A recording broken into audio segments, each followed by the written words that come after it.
ពេលដែលគាត់រៀននៅសាលាមុនគឺគាត់អត់សូវចង់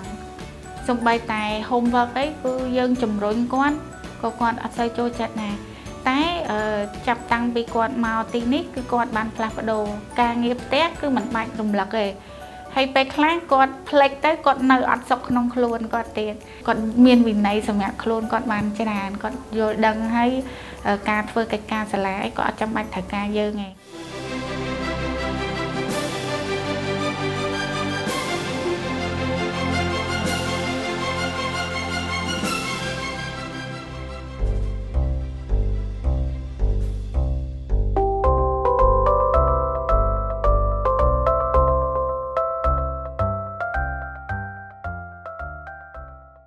មូលហេតុដែលខ្ញុំសម្រេចចិត្តដាក់កូនទាំងពីរចូលនៅក្នុងសាលា Ontario International School នេះគឺខាងសាលាគាត់មានចក្ខុវិស័យនិងបេសកកម្មច្បាស់លាស់ក្នុងការជួយអប់រំកូនទាំង hard skill និង soft skill ហើយនឹង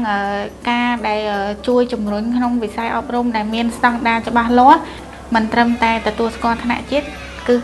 គឺបានទទួលស្គាល់ទាំងអន្តរជាតិផងដែរហើយមួយទៀតគឺគាត់ជួយអប់រំកូនទៅគ្រប់វិស័យគ្រប់ជ្រុងជ្រោយមិនថាទាំងការស្រាវជ្រាវការសិក្សានៅក្នុងសាលានិងអរិយាប័ត្រមិនត្រឹមតែប៉ុណ្ណោះទេសូម្បីតែការអប់រំផ្នែកវិន័យនិងយល់ដឹងពីឫសគល់នៃអត្តចរិតហ្នឹងគឺបានល្អប្រសើរច្រើនចា៎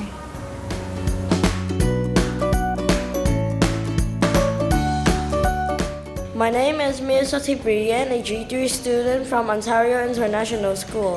Today I would like to talk about the joy of learning something new.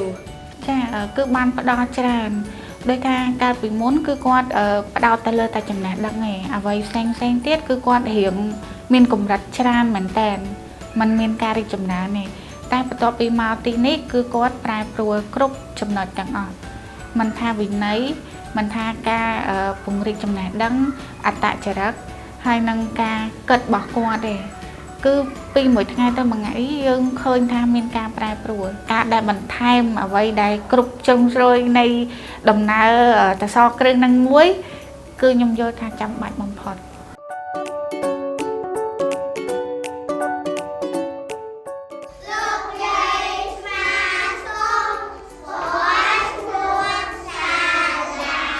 ទៅពេលដែលខ្ញុំដាក់កូនខ្ញុំអត់មានដែលបារម្ភអីសោះមិនថាជាបញ្ហាសុខភាពអនាម័យនៅខាងសាលាការយកចិត្តទុកដាក់ការលេងការហូបហើយនឹងវិន័យអរិយាប័ត្រផ្សេងសិលធម៌អីគឺខ្ញុំអត់មានការបារម្ភដូចកាលពីមុនទេកាលពីមុនឲ្យតែកូនត្រឡប់មកផ្ទះវិញគឺខ្ញុំតែងតែសួរកូនហ្នឹងនៅសាលាតែគាត់មានអារម្មណ៍ម៉េចគាត់ជួបបញ្ហាអីខ្ញុំលើតែ report មកកូនចេះកូនចុះប៉ុន្តែអត់មានការកែប្រែហើយធ្វើឲ្យកូនគាត់មានសតិអារម្មណ៍បញ្ហាដូចថាគាត់ stress គាត់នៅសាលាអញ្ចឹងមជ្ឈដ្ឋានរបស់សាលាវាអត់សូវមានវិន័យល្អការគ្រប់គ្រងល្អធ្វើឲ្យកូនក្មេងគាត់ stress ខ្ញុំផ្លាស់ប្ដូរមកចូលសាលា Ontario នេះគឺធ្វើឲ្យខ្ញុំលែងមានការបារម្ភផ្សេង